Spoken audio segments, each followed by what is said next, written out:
I think now it's time for the moment that you have all been waiting for, the Subway Series Roundtable. I've got three really good friends who I'm bringing on as guests, and you know what? I'm going to start this by bringing them on one by one. Our first guest is the main host of Review and Preview, the one and only Tom Scavetta. Tom, making your heading for the cycle debut. How's it going? What's up, Hank? You know, it's my birthday month, so it's July 1st. So thank you very much for having me. First time on Hitting for the Cycle. Honored to be here. Honored to turn the page towards July. Hopefully better things are to come for the Mets because that division lead is getting inched away day by day. So I'm very concerned. Hey, you and me both with the birthday month. We got to do something fun in the middle of the month. Remember the possible. Our next guest is another fellow member of Review and Preview. You can catch him on Mondays hosting 3&D, but he is also another hardcore Mets fan. That would be Paul Lombardi. Paul, how's it going? What it do, baby? Well, I like the jersey you got. What player are you repping? Got Jeff McNeil on, McNizzle, as we call him. Yeah, I know. The Mets, we're falling behind a little bit. You know, only a couple game lead, but we're holding in there. Excited. Thanks for having me on, Hank. Excited to talk some Mets Yankees.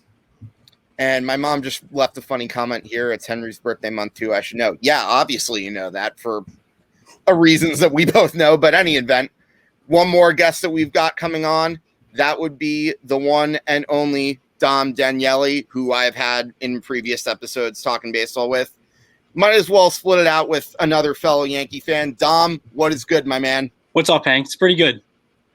I'm really excited to have you guys on. I have been planning to do a Subway Series discussion with you guys pretty much since this show came into fruition. And Tom, I appreciate the love from you too. And John says, come on to my Twitch. We will throw down some brews. I would love that, man. You live all the way in Las Vegas. Maybe a long flight for me, but that would be a lot of fun. But in any event, this was a pretty up and down weekend for both of us. Well, mostly down for me, but Tom and Paul, you guys kind of had an up and down weekend. You had a series split against the Phillies where not a lot of runs were scored. In fact, I actually went to the Friday night doubleheader. One of my friends invited me to that game at Citi Field. My first time at Citi Field, I believe, since I want to say mid-August of 2019. It was a lot of fun. It was a pretty good atmosphere, and I ran into a few other good friends that day. And, both games were pretty interesting because it was like a doubleheader split, not a lot of runs scored, 2 extra innings. But, Paul, I'm going to start with you. What were your thoughts about this Philly series? I thought the Mets should have at least won it, to be honest with you. I thought that it was like I thought that it was really good. I thought that there was a lot of positives to take away from it. There was obviously the entire series didn't come out the way that we wanted, but I think there was definitely a lot of positives to take away from it. We were beaten up. The hitting obviously wasn't there, but even the DeGrom getting hit around a little bit, but we saw some good play. We saw good defense. We saw some positive signs too. Pete's bat started getting going, and it's kind of like hopped over into this series now too. Pete's finally starting to get going, and McCann's starting to get going a little bit. Lindor had a good game too. So it was a disappointing series, but there was some positives to take away. We always beat up on the Phillies. Their bullpen is terrible. So I have no doubts that we're not going to keep that going onto the season. More just focused on the Braves right now. Yeah, it's funny. I did not understand why the Phillies still employed Hector Neris as their closer for a long time, but I guess I can see why they didn't use him as their closer in the first game of that series. And we know what happened in Game 3 of that series. He imploded. He actually bailed out Jacob deGrom from getting an undeserved loss. And it's funny looking at that game because I believe he actually had what would be quote unquote his worst start of the season, giving up only 2 earned runs. It's really amazing when you consider how many more wins he doesn't have. Like, how does this team not score enough for him? And Tom, what is your thoughts on Jacob deGrom? My thoughts on Jacob deGrom. Well, he's the best pitcher in baseball, undoubtedly. I know he's had some injury issues this season, on and off. He's slated to pitch tonight, actually, against Ian Anderson, which should be a very, very interesting matchup for the Mets. It's awkward making my debut coming off a 20-2 loss, but we're going to keep it as positive as possible. DeGrom is poised to make 3 starts before the All-Star break, including the final Sunday before the break. So what's crazy is my thoughts on Jacob deGrom. He should be the first All-Star, just officially named. But what's crazy is he won't play in the All-Star game with the way things are going right now. Him starting on Sunday means he'll be unavailable to pitch in the All-Star game. Now, as far as the run support goes, Paul mentioned just a few moments ago, Pete Alonso has been hitting nearly 400 over the past week. He's only struck out a couple of times, I think twice, and home run hitters tend to strike out a lot. He's seeing the ball a lot better. He's putting it in play, 13 home runs. Outside of him, though, and James McCann beginning to pick up his bat, DeGrom doesn't get run support. Whether we like it or not, Dom and Hank, you guys should know, if DeGrom was on the Yankees, he'd have probably over 100 career wins by now. Probably. Well, in previous years, not this year. Probably. Not this year, though. You're right. Not this year. No, not this year. Well, in any event, sorry to interrupt you guys. I'm actually going to read off Pete Alonso's stats since you mentioned it. As always, as you guys know, I like to have my baseball reference page open on my extra tab. So in the last 7 games, he's actually hitting .391, 2 home runs, 5 RBIs, 9 hits, and he's only struck out 3 times. Even so, that's still pretty impressive. And I think if Pete gets going, I think that's a big thing for their lineup. I know Lindor has been on and off, but otherwise, I think the Mets offense definitely needs to step it up, and we'll see what they can do over the course of the trade deadline. But Dom, now I think it's time to get to you. We got to commiserate about our Yankees here. And this weekend, brutal. You get swept by the Red Sox. I don't know what to say, man. Not good. And I'm not surprised that they lost, even though I technically did predict the Yankees to maybe win 2 out of 3 when I had Sam and Danny on last week. I'm not going to sit here and pretend I'm surprised that it was an utter disaster. Now, of course, what I am kind of surprised about was Garrett Cole's debacle on Sunday. He gave up a leadoff home run to Kike Hernandez, and then a few batters later, he gave up a 3-run bomb to Rafael Devers, who he's another Red Sox that's in a long line of Yankee killers, by the way. That guy's frustrating. But, I wanted to ask you your thoughts on Garrett Cole. Are you worried about him over the course of the season? Because you look at his last start, his spin rate, it's declining. And now that people know about the spider tack, it's going to get really ugly. Yeah, I mean, you could tell obviously by the spin rate, and also just his confidence is down. I think that also is because the team is just not motivated. And I just think he doesn't look like the same Garrett Cole that he used to be. He's just not he's just not pitching well. I am, of course I'm nervous. So we'll see what happens. Yeah, me too, especially when this is the guy that you're shelling out $324 million to see nail it every 5th day. And when you look at the other members of the pitching rotation, it's pretty flimsy at best. I mean, Jordan Montgomery has been on and off. Corey Kluber was decent, but then after the no-hitter, he had the injury, and we don't know when he's going to be back. Possibly August at the earliest, if we're lucky. And then you have Domingo Germán. He's been really struggling lately. Yeah, and also Tyone too. This entire season, he's maybe had about 3 or 4 decent starts, going maybe 5-6 innings. Other than that, he implodes. He's not the guy that I thought we were going to get.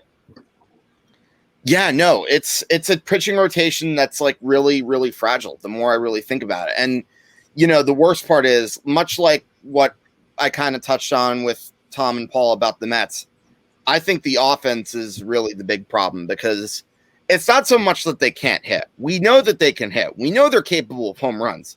My biggest issue is it's something that I've seen year in and year out.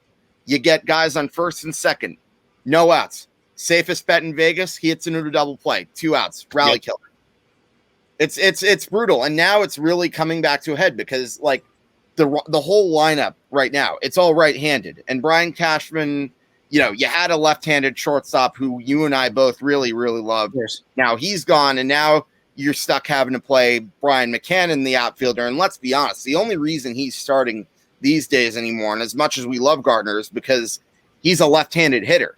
Yep. It's not so much because, like, he's a Yankee legend and they love him. It's because of the lack of depth in that lineup. What are your thoughts? Yeah, I mean, all these injuries are the reason why. Like, this year was supposed to be his last year. Just let him be a guy on the bench who could fill in.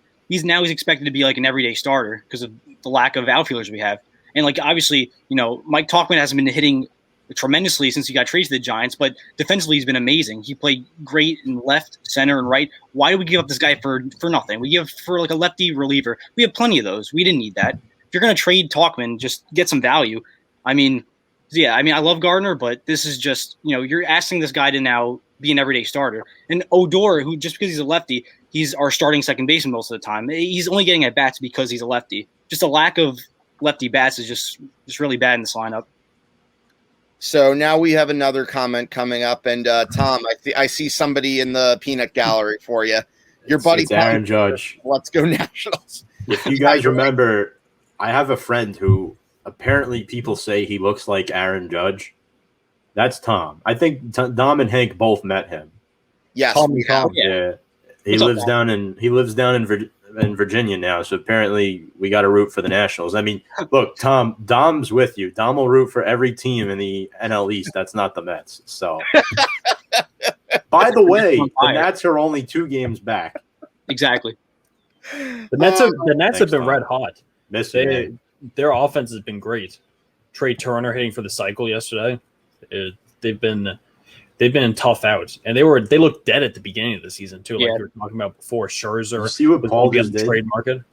Yes, I did see what Paul just did there. Paul just did. That was amazing. Yes, I love that. I don't think Paul realized what he just did. I don't realize at all. I just Oh, I think he kind of knew. He just hitting for the cycle. What's the name of this show? Yes. It's like when anyone says 3-D on my show too. They always that one time that Andy was on my show, I said let's hop to the next segment, and hopper. I don't even catch myself doing it, honestly.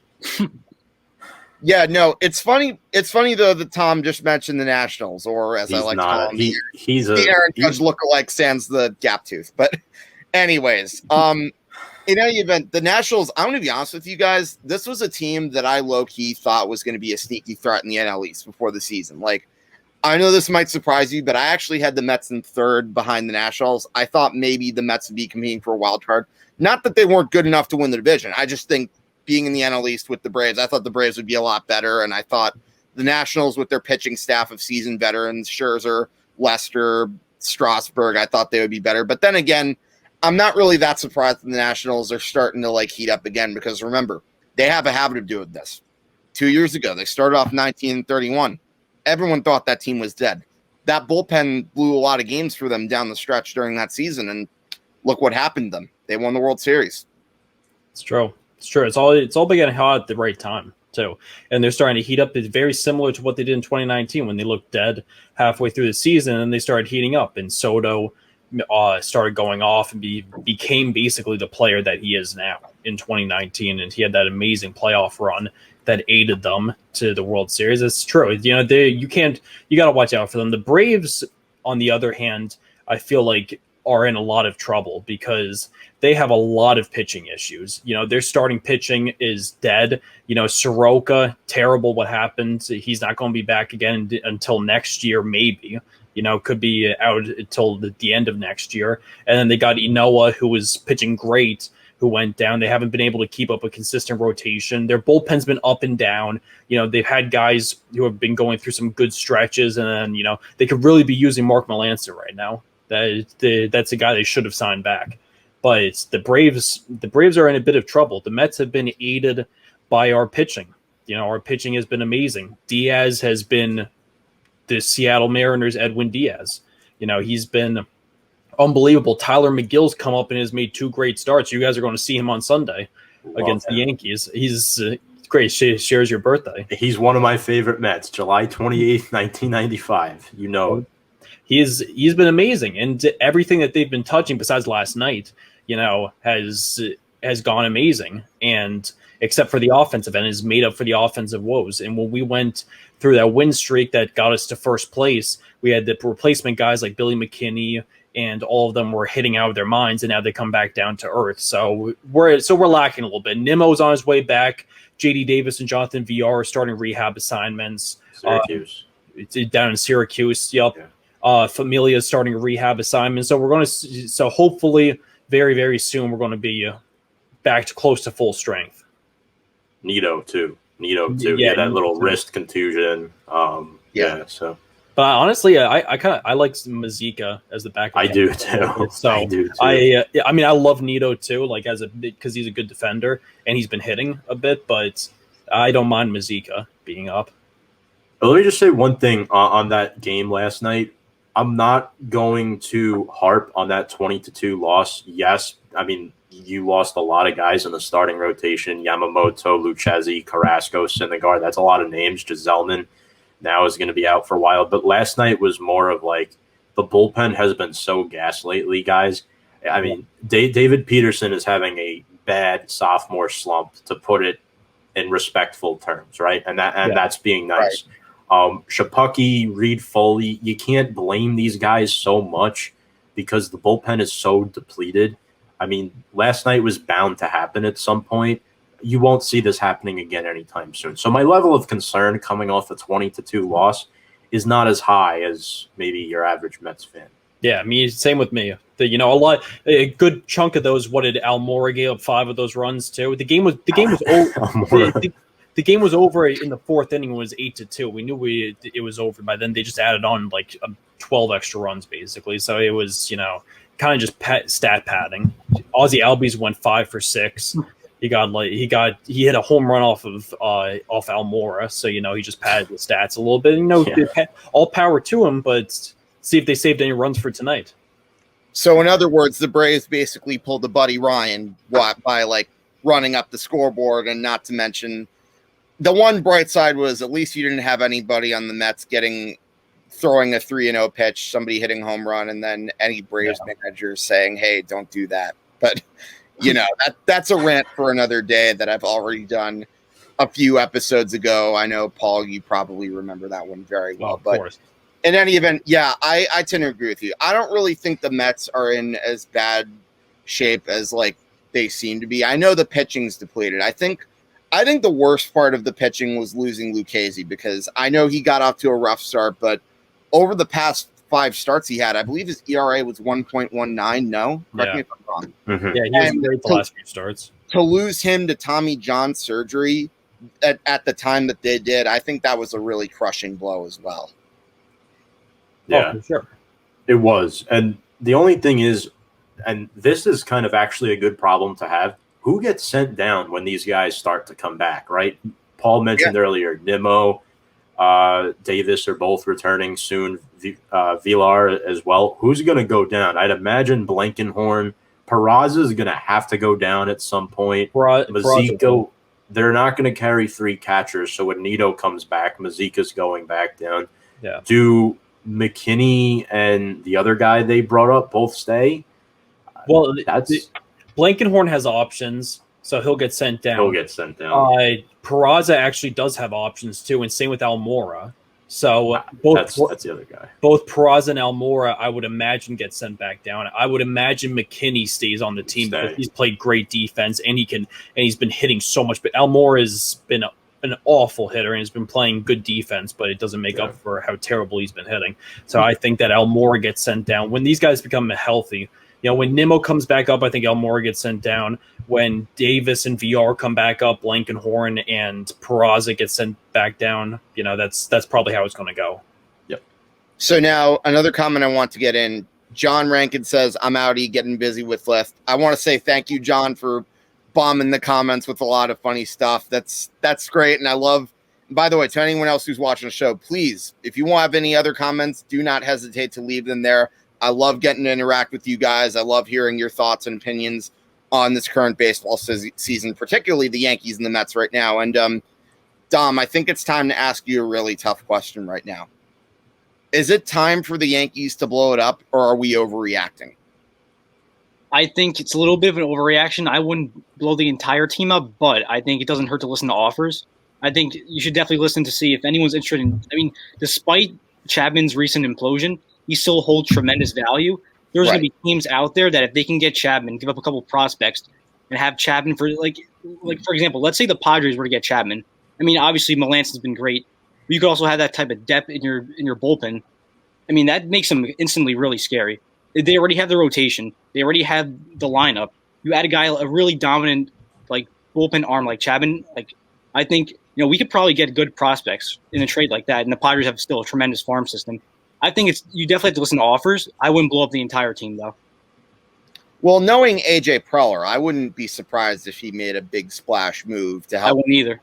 To help the Yankees, because he's look at how many players he's gotten rid of and acquired over the past few years. It's actually a lot, believe it or not. I think he has the record for most players acquired and traded over the past 4 or 5 years. But in any event, yeah, I think definitely they have to listen, but I wouldn't necessarily be opposed to blowing out, because in my honest opinion, I just don't know if this core is working. And the problem with the Yankees is the way they are. I don't really know if you're going to get better. I don't know if you can automatically make any move that's going to just lift you over the top and win the division. Because you look at the big problem, it's not. You got a really tough division. Like Boston has won 50 games right now. Whether that can be sustained or not, I don't really know for sure. I'm going to say maybe, but I don't trust them.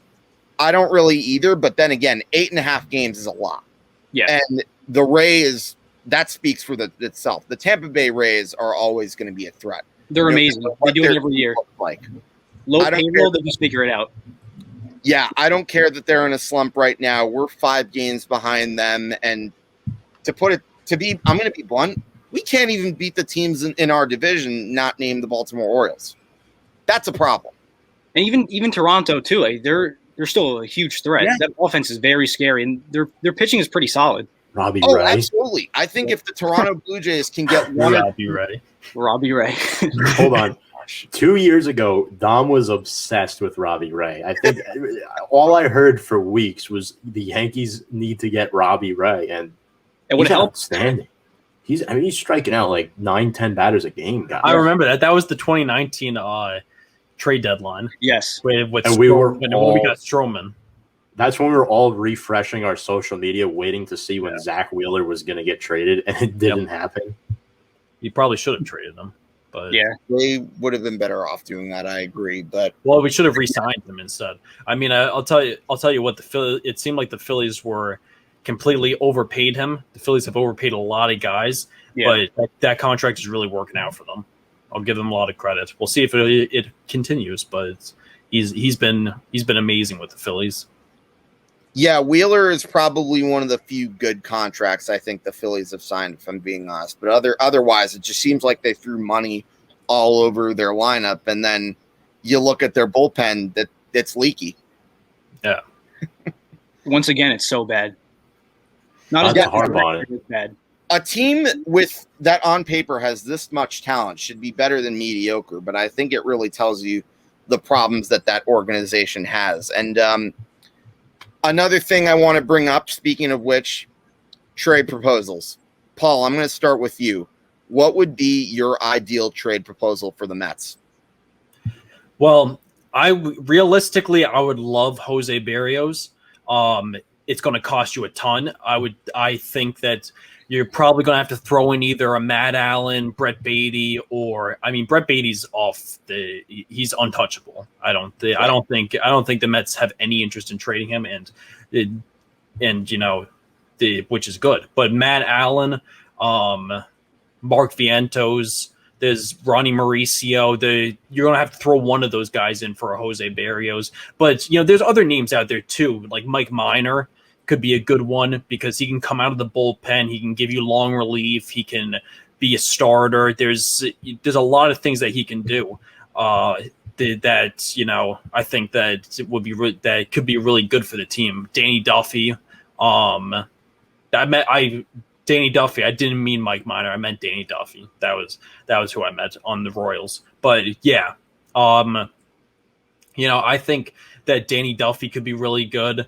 There's a lot of pitching mostly is what I'm looking at, because the only problem is I don't really know too many stars that are going to be out there that are available that are really going to be worth trading, because the way that we designed this team too, there isn't really many openings in our lineup.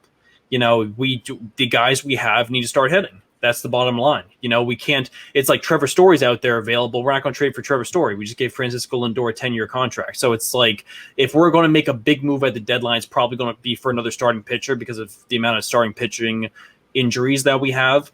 But so I would love to see Barrios. We'd probably have to throw in Vientos or Mauricio though for it. Now, what would you think of the idea of adding a guy like an Adam Frazier? Because he can play second, he can play outfield. He's one of the best hitters in the league, but nobody talks about him because obviously he's stuck with the Pirates.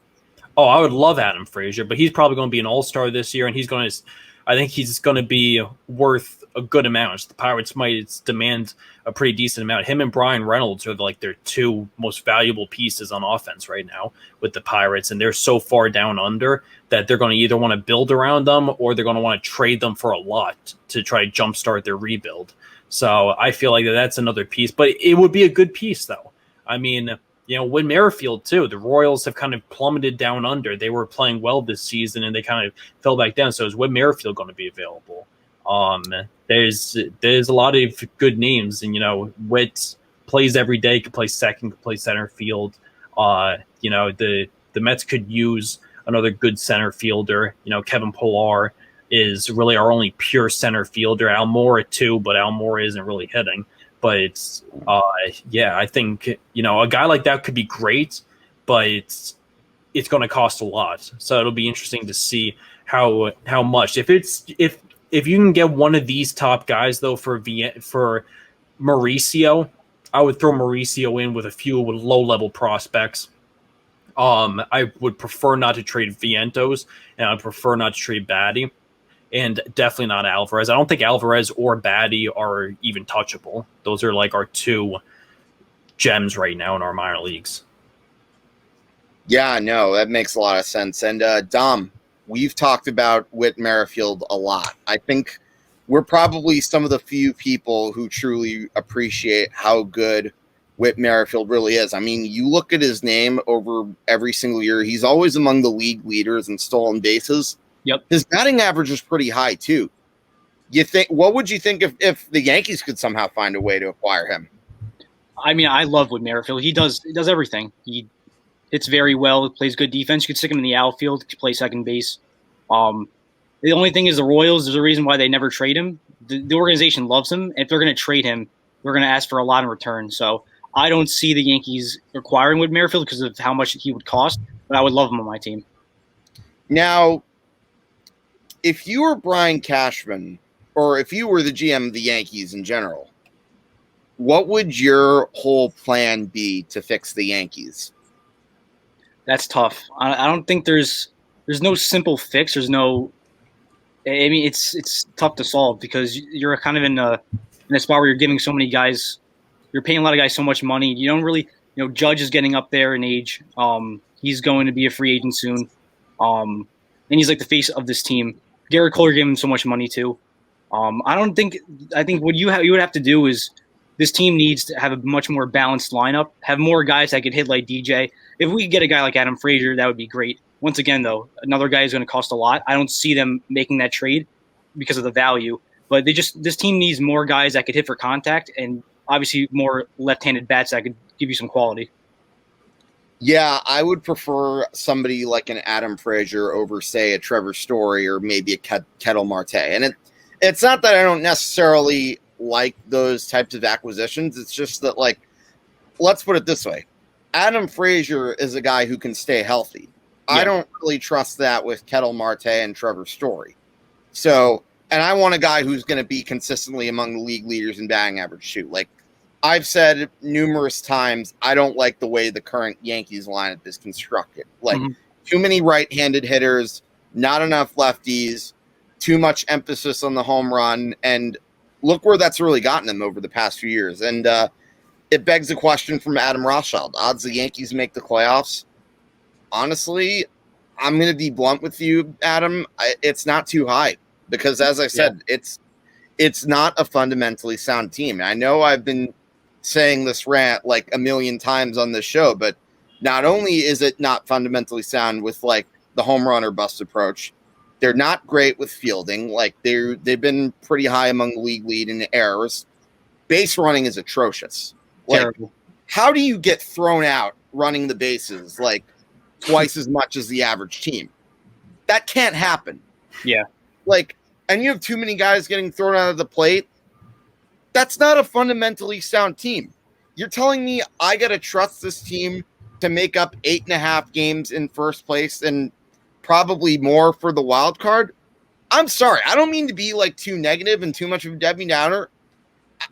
I can't even pretend to be like too optimistic. I'm sorry. That's just how it is. And besides DJ and Judge, I mean, and obviously Sanchez right now is on a hot streak, and that will eventually stop. We all know how Sanchez is. He'll be cold again. But there's just DJ and Judge are the only guys who are really reliable bats in this lineup. And honestly, and including Gio Urshela. Other than that, everyone else is just so hit or miss. And you know what the worst part about Judge is? You know there's a low chance that they're re-signing him too. I hate to say it. Because you're already committed enough to Stanton. And don't even get me started on that one. You've already committed $324 million to Garrett Cole. You've already committed a lot of money to so many other guys. I don't know how you're going to be able to re-sign Judge, and it begs the question: should they listen to offers for Judge? I'm not necessarily opposed to that as much as I love Aaron Judge, because I agree. As great as he is, we also know he hasn't had the best history with injuries either. Yeah, I think they should at least obviously listen to offers this year and just see what kind of package that a team could throw at it. I know the Angels already were trying to discuss with Cashman on a possible trade with Judge, and that would make sense. But I think if we were to trade Judge, I think regardless he ends up in California. He's from California. It makes a ton of sense. I could see him already in a Giants or Angels uniform, honestly. Yeah, it makes sense. But Padres too, honestly. Hopefully, I could see him. I could see him with not the the Giants. Angels. Hopefully, for his sake, it's the Giants, not the Angels, because we've seen the way that Artie Moreno spends money. He's another guy that will spend money and get names just to try to make the team look like they're watchable. But then when you see the product on that field, it's not great. And they're wasting seasons of Mike Trout and Shohei Ohtani. And speaking of Mike Trout, seeing him hurt really stinks. Yeah. Yeah. At least Ohtani's there to help out. He's been tremendous. He's been really fun to watch. One thing, I can't believe you guys are actually having this discussion about trading Judge. The guy has hit 3 home runs over the past week, and I'm just glad this side of the screen is not having the same discussion, Paul, because usually it's the other way around.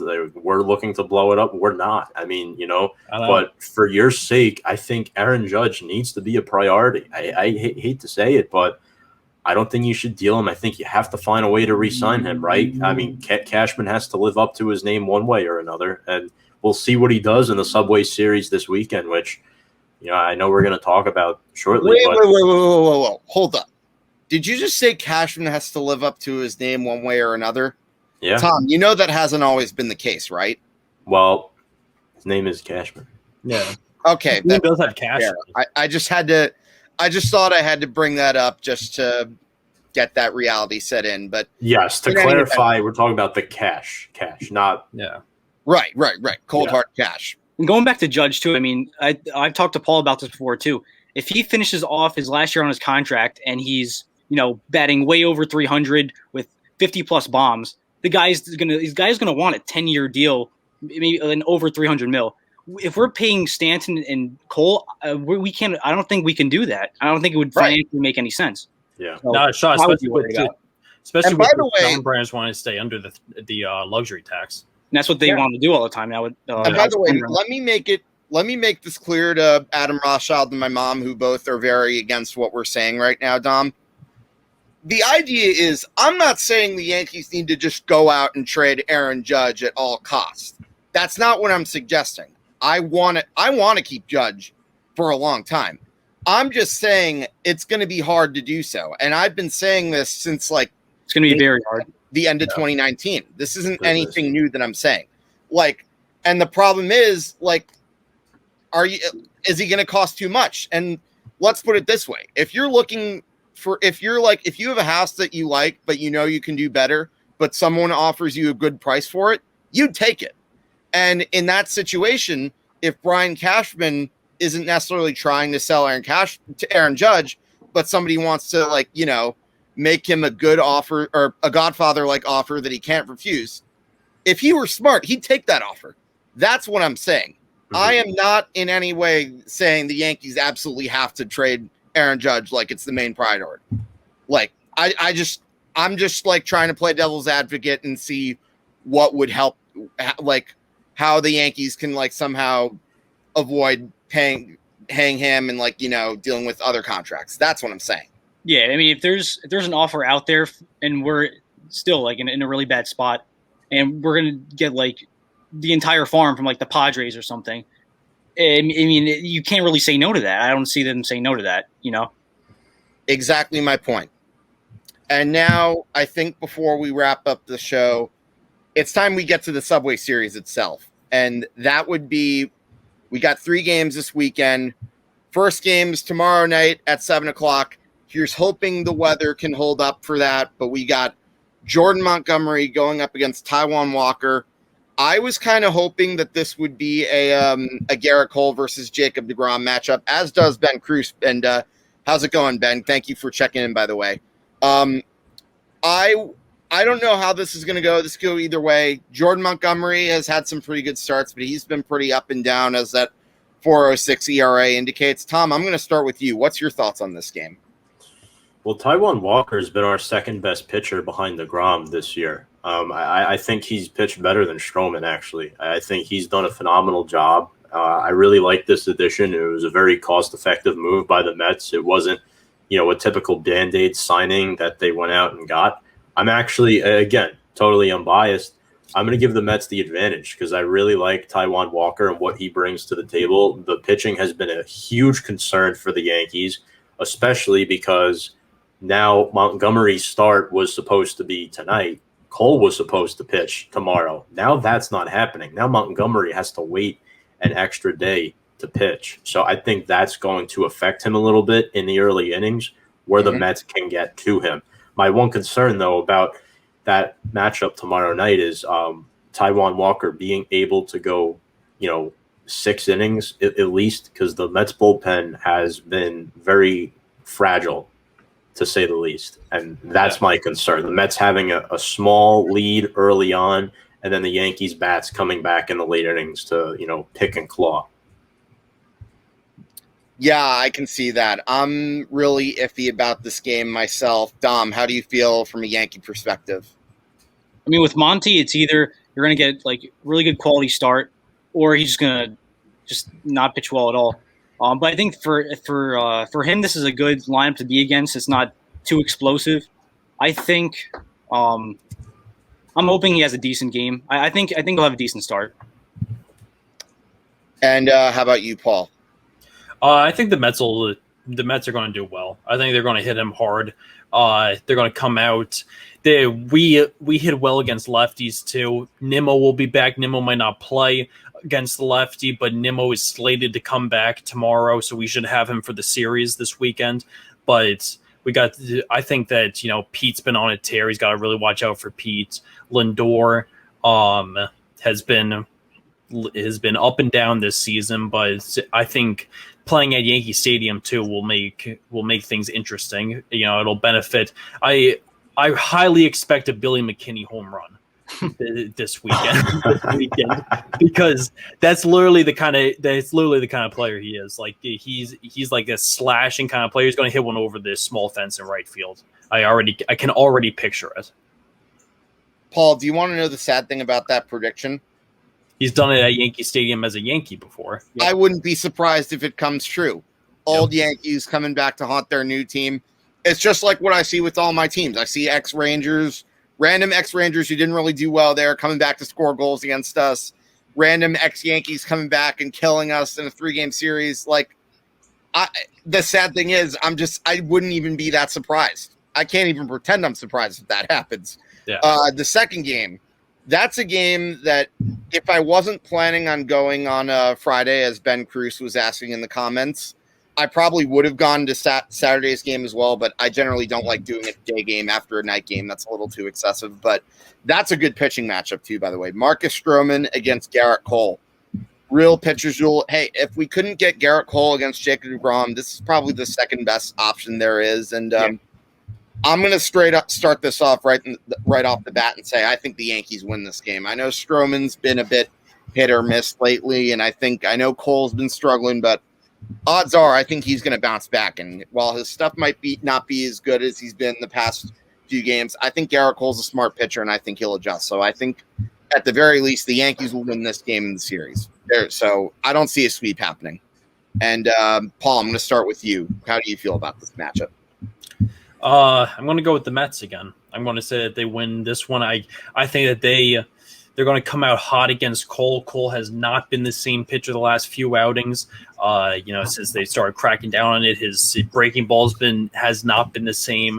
The breaking ball is what's been destroying the Mets, as we saw Charlie Morton destroying them 2 nights ago, basically with his curveball. They've been so off with the off-speed pitches, especially Dom Smith, who was destroying off-speed pitches all last season. He's had such a tough time this year, but I think I'm going to be optimistic. I'm going to say Stroman comes back with a little chip on his shoulder. He had a bad outing his last outing. He's been going through a lot this past week with his grandmother dying, and he was on the restricted list and stuff. I think he's going to come back out. This is a big Mets Yankees. Would this be his first Mets Yankees? This is his first Subway Series. Well, not including last year. Yeah, I think it is, because if I remember correctly, the Subway Series had already happened by the time he had come to the Mets in 2019, no? Yeah, that's what I thought. But not including 2020, since there's no fans, it really doesn't count. But yeah, it was, because 2019, there was a brief 4-game series, 2 at Yankee Stadium, 2 at Citi Field. Yeah, you're right. That was earlier in the season before July when we traded for him. Yeah, no, but, he wasn't on the Mets at that point. I think Stroman's going to be strong. I'm going to be optimistic about it and say that the Mets have the edge on Saturday. So Ben Cruz has a comment. He says, I'm shocked my Red Sox were able to match Cole Sunday. Well, so am I, obviously, but not for the same reasons you are. Big things for the Mets. Be aggressive early on its fastballs. Cole's secondary stuff is lethal. Yeah, that's pretty accurate, I would say. And Dom, are you and I on the same boat about Garrett Cole? I think this is going to be a pitcher's duel. I think Stroman is just such a tricky pitcher. I'm concerned going up against him. I think it's going to be a close game. I think Stroman is going to shut down this lineup. I think Cole will have a good game. I actually would give the edge to the Mets in this game.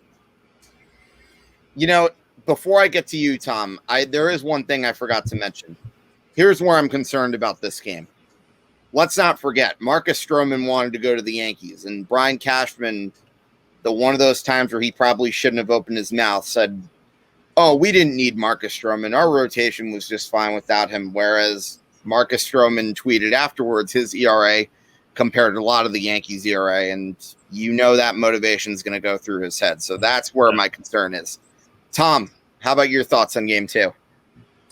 Well, trying to be optimistic as possible, but the Mets haven't won a Subway Series since 2013. I was a senior in high school. That's how long ago it was. Not to mention, the Mets have only won 3 Subway Series since the turn of the century. So to see them winning back-to-back games at Yankee Stadium, since I do have them winning on Friday, means I'm going to have them losing on Saturday. However, I do agree to an extent with what Paul and Dom are saying about hitting off of Garrett Cole. I don't necessarily think that he's going to have as much success as people think. It may not be a pitcher's duel. So I think it may take a while for Garrett Cole to get settled in. Stroman, pitching with a chip on his shoulder. So, with that being said, I'm going to go Yanks on Saturday, but I'm not fully confident in that either. Again, either of these first 2 games can go either way. Right now, both teams are kind of struggling. So, it's kind of tough to predict these games until you see these guys out on the mound and in the field. Yeah, you never know which Mets or Yankees team you're going to get on any given day. Yep. Yeah. And as John Sterling says, well, Susan, you can't predict baseball. But in any event, let's get to the third game. The last game of the series, I know, Paul, this is the guy you're really excited about. Magill, I think is his name. He's starting. Yeah, And I don't know who's pitching for the Yankees. It says to be determined.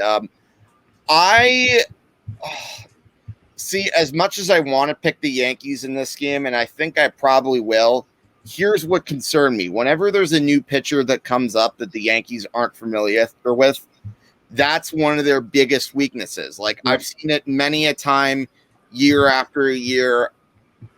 I want to say the Yankees win a close one, but I can't say it with a lot of confidence. Dom, are you and I on the same page here? Yeah, I agree with you completely. When it's a new guy, don't have much on him. They always seem to struggle. So, I mean, that's going to be such a wild card kind of game. I don't really know what to expect. I don't know this guy that well. We'll see. I really can't make a prediction. I don't know much about this pitcher. I'm going to say that the Yankees take this one just because I'm not going to predict a Mets sweep. I'm going to say the Mets take 2 out of 3. But I think Magill, third career start, he might come into Yankee Stadium. There could be a good chance they hit him around a little bit. He getting used to the new with dimensions too. He's never pitched at a Yankee Stadium before. I could see that happening. But again, you never know what kind of offense you're going to get from the Yankees. So he might, I feel like he could either go out there and give up, 5-6 runs, or he can go out there and pitch 7 shutout innings. You really have no idea. And last but not least, we go to you, Tom. Tyler McGill. Third career start. Yes, my birthday buddy. Third career start, first career win. That's how I'm going to have it going. Okay. Mets take 2 out of 3. However, nobody's won a Subway Series since 2017. It's been a tie the last 3 years, guys. So no, 2020 was. Oh no, yeah, you're right. What am I saying? Is this the year that we get a make or break and somebody finally wins the Subway Series? Like, this is it. Somebody's got to pull away here. Like, enough with this even level baseball playing. Somebody stake their claim for New York baseball. I mean, come on, guys. Something's got to give. I have the Mets winning 2 out of 3 with McGill getting his first career win. Yeah, Subway Series. Well, to be fair, Subway Series usually end in a tie. Like, as I said, I think the Yankees will win 2 out of 3 in this series. I think they'll probably win this game. I just don't know if it's going to be a blowout like people think. And I think they'll probably win the Garrett Cole game. Again, because the games can go either way, I can't say it with 100% confidence. By the way, not to cut you off, but Michael King is slated to start Sunday. So I don't know if that changes anybody's opinion on that outcome. Oh, boy. That'd be kind of That's according to MLB. It says McGill and King. Oh, thanks for reminding me the Mets are down 3-1 right now against the Braves. It's going to be McGill and King on Sunday. So that's a crapshoot, quite frankly. Yeah. See why I'm not too confident picking these, and I see Adam Rothschild's giving me a hard time. I think McGill is better. I mean, that's just my opinion. I mean, look,